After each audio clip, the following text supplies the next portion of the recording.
2018도 3443 판결 특수폭행치상 처벌기준과 죄형 법정주의. 이 사건은 자동차를 이용해 다른 사람을 넘어지게 하여 다치게 한 경우 어느 기준으로 처벌해야 하는지가 문제된 사건이다. 피고인은 차량을 운전하다가 피해자의 진행을 막고 급정지하는 방식으로 피해자를 넘어지게 하였고, 그 결과 피해자는 약 2주간 치료가 필요한 상해를 입었다. 검사는 이를 특수폭행치상으로 기소하였다. 이 사건의 핵심 쟁점은 형법 개정으로 특수상해죄가 새로 생긴 이후에도 특수폭행치상죄를 기존처럼 비교적 가벼운 기준으로 처벌할 것인지 아니면 더 무겁게 처벌해야 하는지이다. 쉽게 말해 같은 행위인데 법이 바뀌었다는 이유만으로 갑자기 더 무거운 처벌을 해야 하는지가 문제였다. 대법원은 기존 기준을 그대로 유지해야 한다고 판단하였다. 특수폭행치상은 종전처럼 형법 제257조를 기준으로 처벌해야 하고, 새로 생긴 특수상해죄 규정을 적용하여 형을 무겁게 해석하는 것은 허용되지 않는다고 보았다. 그 이유는 형벌법규는 엄격하게 해석해야 하고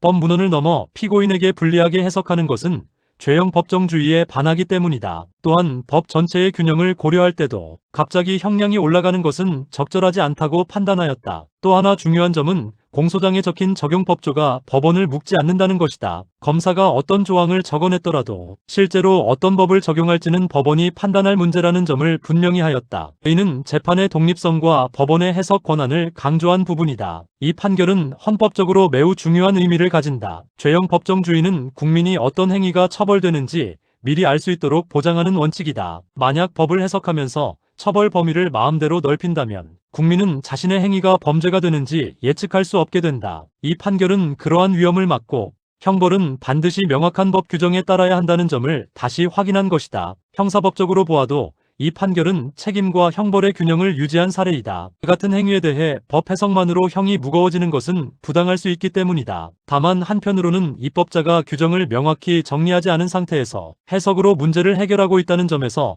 법 개정의 필요성도 드러난다. 법의학적 측면에서는 이 사건이 단순 폭행이 아니라 차량이라는 위험한 도구를 사용한 사건이라는 점이 중요하다. 피해자가 어떻게 넘어졌는지, 어떤 충격을 받았는지, 상해가 어느 정도인지 등을 객관적으로 분석해야 한다. 이를 위해 상해의 부위, 충격 방향, 낙상 과정 등을 의학적으로 검토하게 된다. 과학 수사에서는 차량의 움직임과 사고 상황을 분석하는 것이 핵심이다. 차량의 속도, 급정지 여부, 거리 등을 확인하기 위해 블랙박스 영상과 차량 기록 장치가 활용된다. 또한 주변 CCTV를 통해 실제 상황을 재구성할 수 있고, 도로 위 흔적을 분석하여 급제동이나 회피 여부를 판단할 수 있다. 이러한 자료를 통해 피고인의 행위가 단순한 운전 실수인지 아니면 위험한 폭행에 해당하는지를 구별하게 된다. 결국 이 사건은 법 해석의 문제와 함께 실제 물리적 충격과 사고 과정을 과학적으로 분석해야 하는 사건이다. 대법원은 처벌 기준을 무리하게 확대하지 않고 기존 법 체계를 유지하는 방향을 선택하였다. 이는 형벌권의 남용을 막고 국민의 자유를 보호하는 데 중요한 기준을 제시한 판결이라고 할 수 있다.